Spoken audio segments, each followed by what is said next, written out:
Okay, folks. I'm about to get back on the freeway. Heading home. Finished with my class and work, and driving home. And got my work cut out for me tonight. Finish up that lab assignment, get it turned in before it's like too late to be accepted. I think that's like honestly like the one late assignment I'll allow myself this semester. I'm gonna try to stick with that, but what else? Well, I got an update from the professor. I mean, he basically let the entire class know that he, when it comes to the quiz on Wednesday, we still have like a total of 35 minutes to complete it and turn it in, but at the same time, it's not going to be during class. It's actually going to be, technically speaking, after class.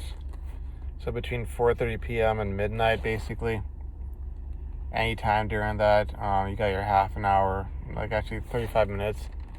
Take the quiz, get it done, and submit it, which I appreciate because it takes a bit of weight off my shoulders. I'm not having to stress about, okay, it's got to be during class, and like last time when I was at work and I had to step out to take the quiz, I had really shoddy internet connection, and that was I had to like extra level sort of. I mean, I don't want to call it anxiety. I'll call it concern.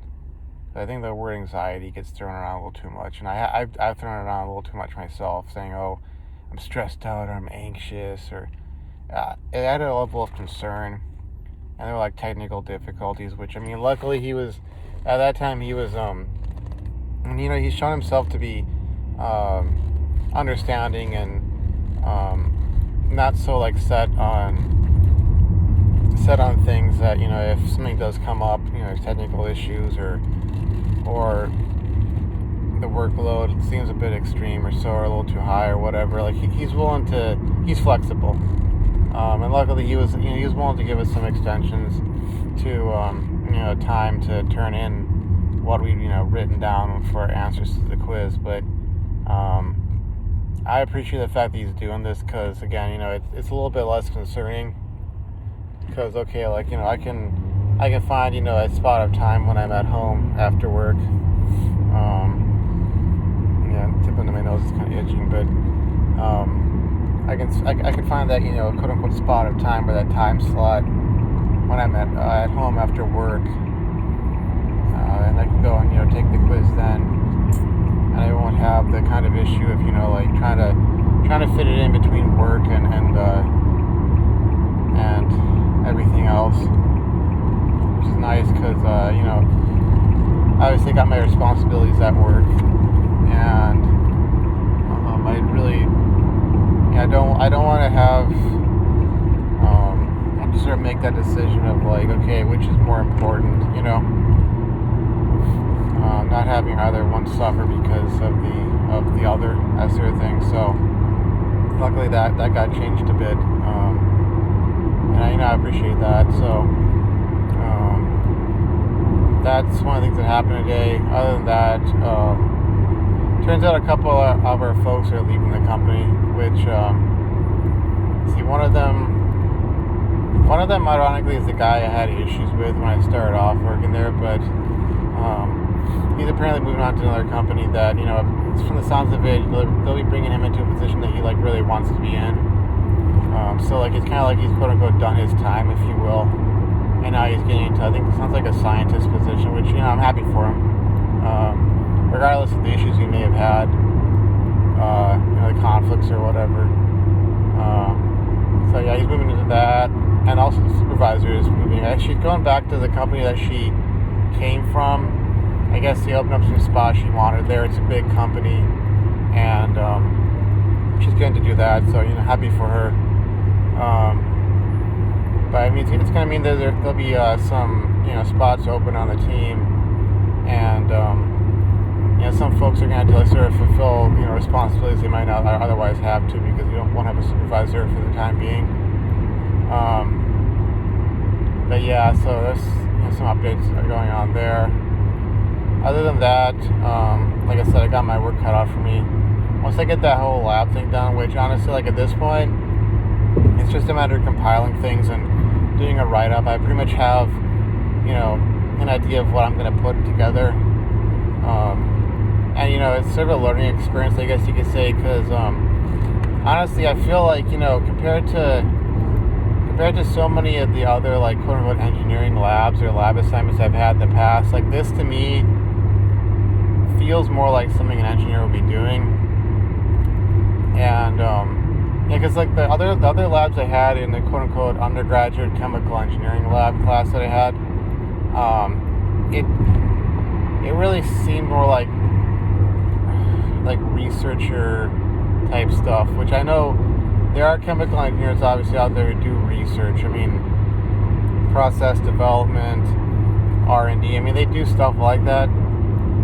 But this seemed almost like formatted from the perspective of a person who happens to have, let's say, a master's or a PhD in an engineering field like chemical engineering, but they've never really been in industry.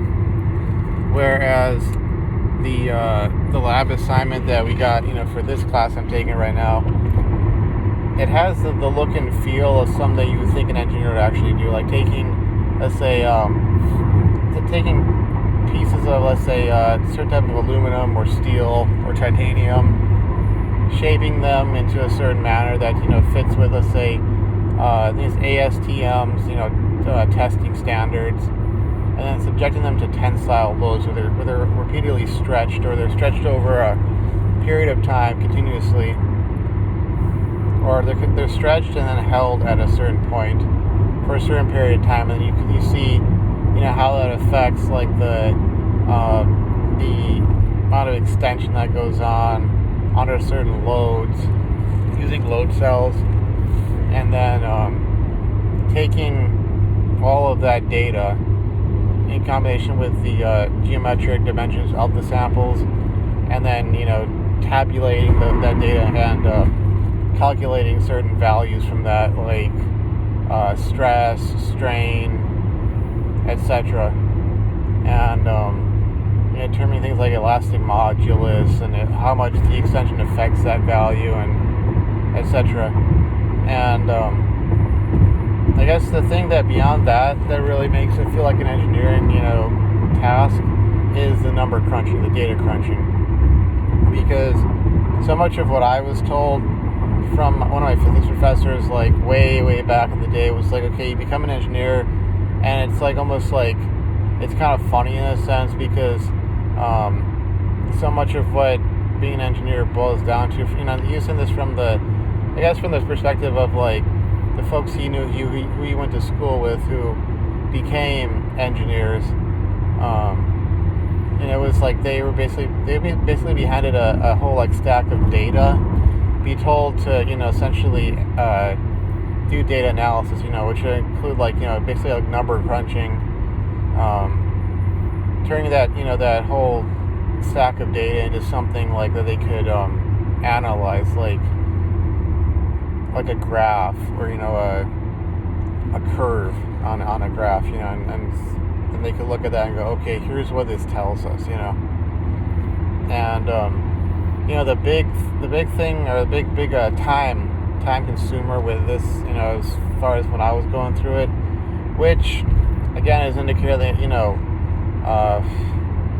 technically speaking, I should have started earlier, even if I was still going to turn it in later, given the opportunity, turn in an assignment late, or the allowance for it, rather, not the opportunity, but the allowance for it. The big time consumer was just like taking all that data and then like converting that into something useful, because you're basically given it was like data about like what kind of a load was applied or force was applied to the samples, how much they extended by, and the different time points at which that those loads were being applied and the extension was occurring. And based off of the knowledge of the geometry of the samples, I had to then convert that to stress values and strain values, and format all of that into tables in Excel that I could then generate graphs from. And obviously, I mean, there was the option to use MATLAB, but like I think I said in another video, like I'm really rusty on that. I suppose I could probably sit down, like sort of, maybe next lab assignment, if I obviously, if I actually learn my lesson and apply, my understanding of, okay, I gotta get started earlier. Assuming I do that, I'd probably have the time at that point to go sit down and figure out how to write a script in MATLAB. Assuming I can get it fully installed on my laptop using the newer version that the BME department apparently paid for. I could get to using that, but since my knowledge of Excel and basically writing Excel macros, I guess is what they're called, formulas or equations in the different cells, is a bit better and a bit stronger than MATLAB, to put it lightly. I just have to sit there and basically write those out in those cells, and then luckily I was able to sort of copy and paste them to the different specimens I did it for specimen 1, and then I was able to copy and paste them to other specimens, and they essentially transferred over such that they would, assuming everything was formatted properly, would calculate different values accurately. But that took a long time. We're talking about 2 days. 2 days sitting there just doing that.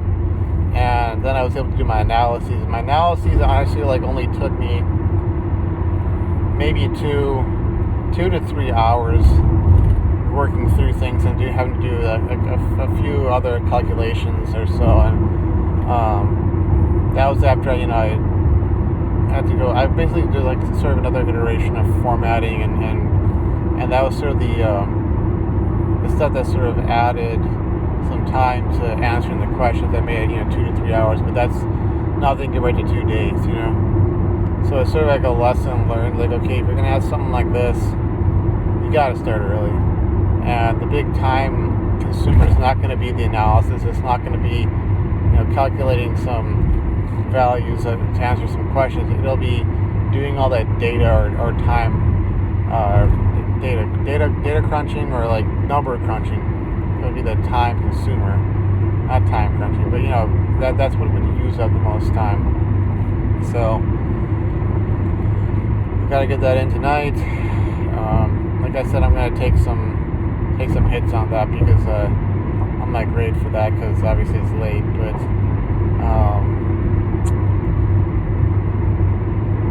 from what I've seen, it's not going to be a career-ending hit, but it's something that I can't be repeating.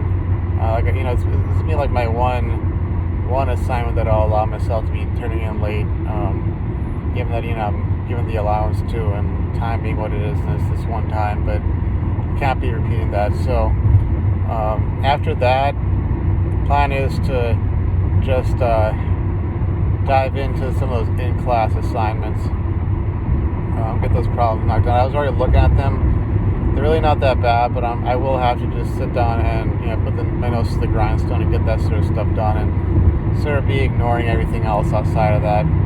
And it really is a case of focus or fail. I think that's kind of been one of my big challenges.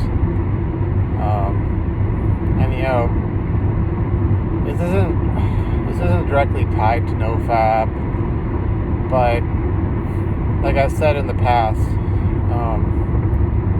if I'm handling my life properly and I feel like I'm in control of things, I'm not going to be in that sort of mental emotional state where I feel like I need to escape from it all. And that's been outside of just dealing with past traumas and such, I've had some dreams lately or nightmares or so that has been relating to stuff that happened in the past or things that I did that caused me a intense amount of regret or just self-loathing or so that's popped up here and there. But honestly, other than trying to push those negative emotions away, PMO has really been this way of me coping with when I felt life was out of control. I couldn't do anything about stuff. I had all this negativity flying at me, so to speak. And it's kind of like, I wasn't handling my business, so to speak. And as long as I'm handling my business, I don't feel the need to escape it. It doesn't necessarily have to be PMO.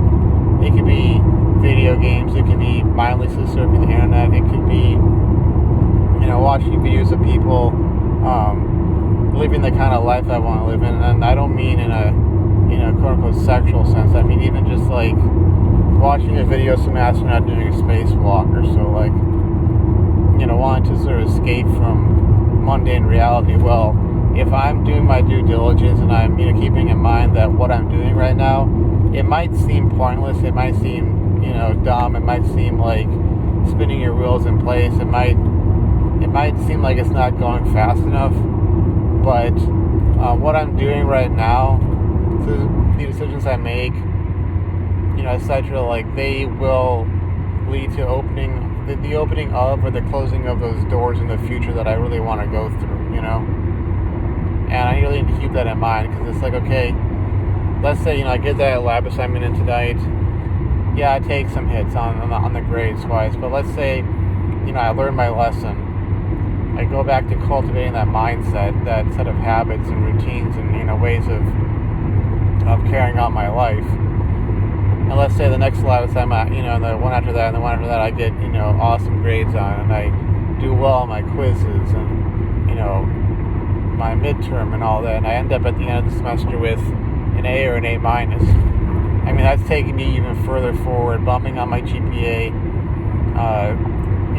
cracking that door open just a little bit further for me to get into graduate school. And if I wanted to talk about the whole NASA astronaut, pie in the sky, fantasy future, sort of a thing, or aim or goal. I mean, one of the bare minimum requirements they want for you to even be considered eligible is a master's degree in a STEM field. So it's like what I'm doing right now is contributing to that. And it's something that, it takes time, it takes effort. And yeah, I know technically speaking, like, you look at sort of the requirements for so many positions out there, even like, more down to earth, more, stuff that are within reach, aka not NASA astronaut job position or whatever. There's sort of like the stuff they'll say in the job description, and then there's sort of like the other stuff that they don't really mention. Like they might say, they might list off, like, let's say top 5 programming languages or top 3 programming languages, let's say Python, R, and SQL, but they're not going to tell you that, well, we would really also like you to know Java, and of those 3 we just listed, Python as the top 1, and we really need someone who knows how to use a specific API or whatever. And it's kind of like that even with the whole NASA astronaut thing. Like in the past they would say just a bachelor's degree plus 3 years of progressively greater levels of responsibility, etc., etc. But what they really meant was a master's degree, and they would talk about like the physical requirements, and they wouldn't necessarily list up disqualifying medical conditions. They wouldn't say that even if you're not like a pilot, you need to have a private pilot's license and be instrument rated and have all these hours in command of of an aircraft, flying it, and you should have a scuba certification, and all, they wouldn't tell you the specific skill set, but there were sort of the unwritten rules, or the things that people would do to make themselves an even better candidate. And you can use that sort of thinking about any sort of position, any job you're trying to get. You're trying to go from being a technician to being an engineer. Okay, you got your degree in engineering. Okay, check. But by the way, we're working with a specific set of automated liquid handling robots or other manufacturing systems. We need you to know how to program those things and how to troubleshoot them and how to service them. And it's like, okay, well, you might not know that unless you're actually working in the industry and you're seeing this sort of stuff, and then you kind of figure that sort of stuff out, and you have to add that to your list of things you need to get done in order to, get that position you want to get. But again, like what I'm doing right now, including, driving home, making sure I don't crash into somebody else's car or miss the exit or whatever. I mean, all these little things that just seem so pointless or boring or mind-numbing or, annoying, they're all part of the process. Like maybe getting a doctor's checkup, for different things I might be having issues or so, or setting up an exercise routine, or finally getting my diet straightened out, or blah, blah, blah. I mean, all these things contribute to that. And, it's all part of that journey of life. So, anyways, looks like I'm making the exit. Okay, yeah, I'm going to do a whole, sort of, unwind routine when I get home a bit, just unwind from work. And then, then hit the assignments. And, I mixed Diet Coke with my coffee before I left from work. I mean, I know if I was going to be going to bed, by a certain hour, I probably wouldn't have had any more caffeine after, let's say, noon time. But, looking as I'm going to have to be doing the stuff I'll be having to do this evening, I was like, well, I'll get some more caffeine in, and if I do have to take even more, then that's what I'll do. Times being what they are, and the fact that, the past, couple weeks, I've kind of been slipping up with my, put it lightly, been slipping up with my study routine, and, that sort of thing. I'm gonna have a tough couple of days, but as long as I, hopefully, make sure that, tomorrow night I get some decent rest, then I should be, hopefully prepared for the quiz, and I should just be able to sort of ease through that and not be, angsting out about, oh my god, I got this quiz and I'm not ready for it or whatever. But, yeah, so take care of my stuff tonight, and I honestly think I need to start up some sort of exercise routine. I know I've been, putting that sort of stuff off, and we'll see if I get enough work done tonight on things, if I can swing by the local Walmart and grab a couple items. And again, I gotta figure out the whole thing with that whole body fat measuring device that I have somewhere in my room. I really want to actually take a scientific approach to this whole weight loss thing and be tracking stuff. And honestly, I think the muscle pain I'm having, it's just that I need to do more stretches and more abdominal exercises. I've been slacking off for the last several months when it came to any sort of exercise, even jogging or that sort of stuff. I know stuff has been closed down, and it would be a heck of a lot easier for me to be going to the pool than just going, okay, I'm going to swim X number of laps, and it's a full body workout. You work out pretty much every muscle group, just moving through the water. And I wish those were open, and I wish things were settled down, so to speak, enough that didn't have to fuss about things or be restricted like this. But I mean, people have been building home exercise sets and getting that sort of stuff set up. I mean, I have a set of dip bars I haven't gotten around to setting up for months, and it's I bought that. I'm okay, I'm going to do this, I'm going to use it, and I haven't. But I've talked about in the past, can't be making excuses, gotta be making results, because it's either A, I make excuses, or B, I make results.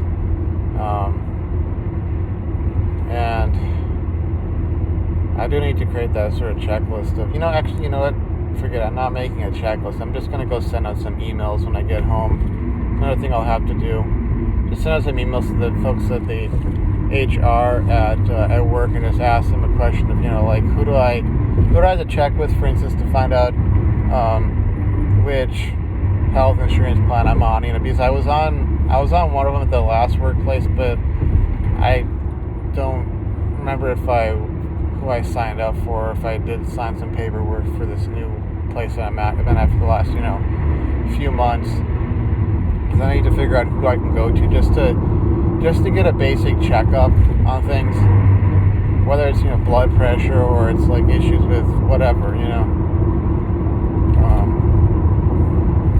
I would honestly like to have a sort of set of biometric data I can look at.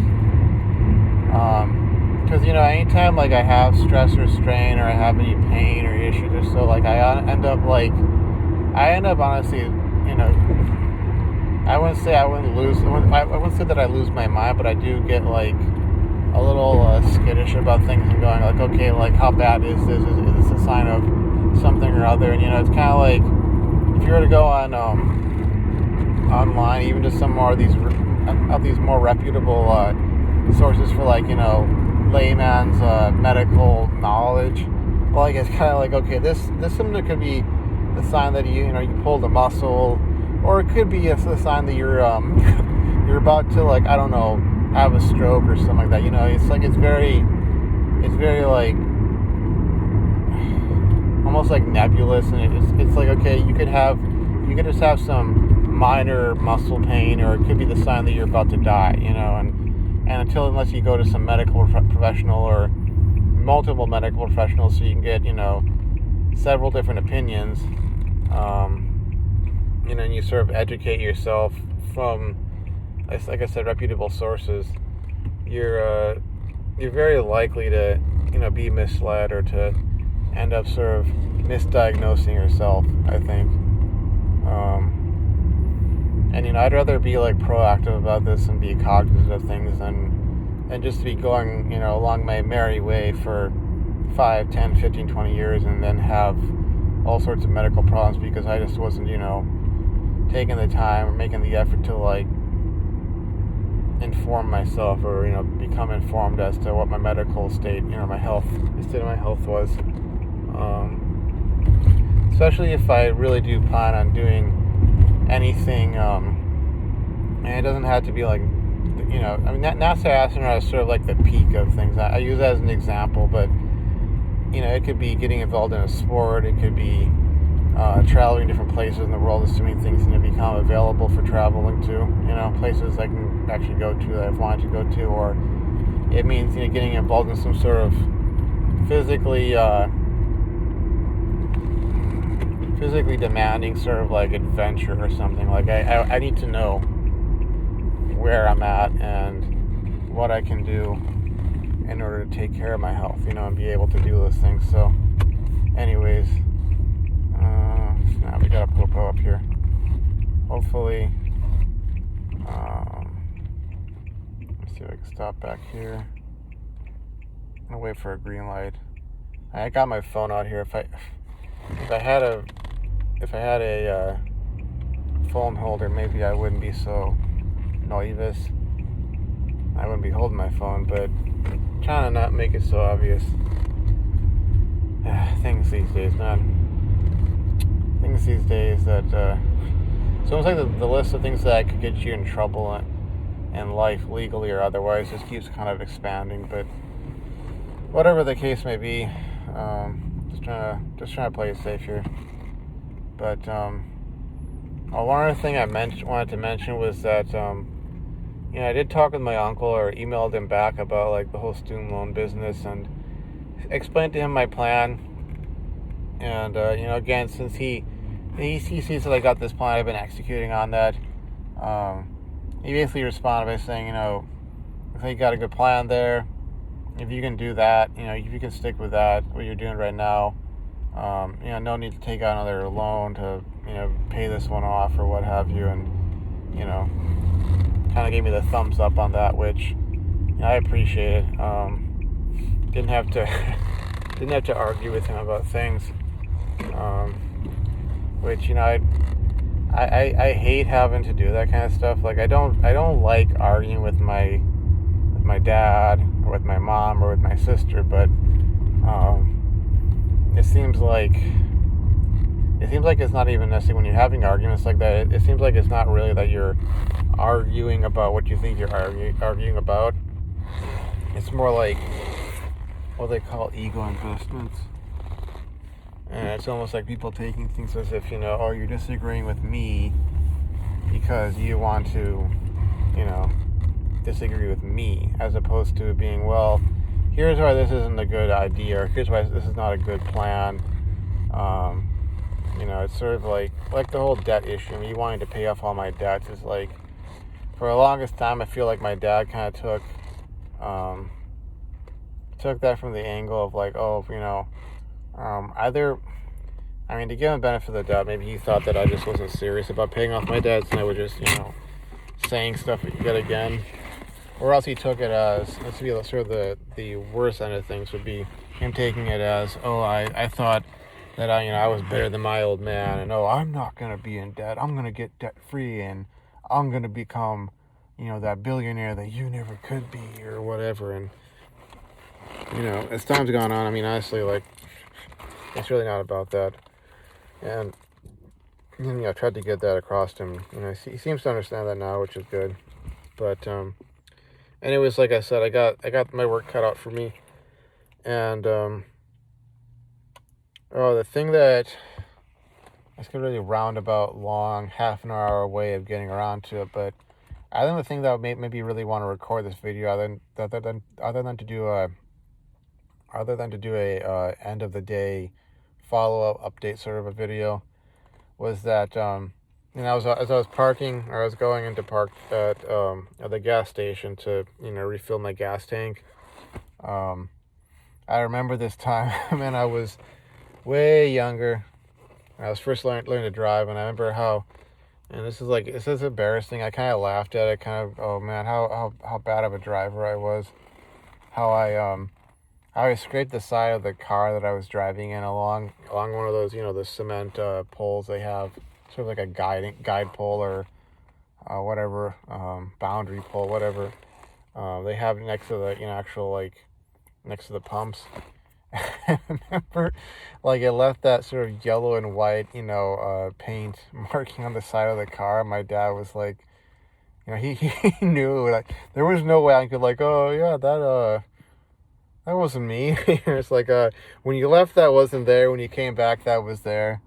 And I was just kind of laughing at that, with that memory, because, it was like, man, all the dumb things I did when I was younger, and it's like, I'm surprised I'm still alive. Somehow I made it. Somehow I got past all those points along there where I could have died, like when I was driving back from Florida to California, and I had to get gas, and it was the middle of the night, and it still gives me the heebie-jeebies, so to speak, because when I think back to, going off the freeway, via taking the exit, and then going, you're taking the exit off the freeway, and going to this gas station where it was, pitch black.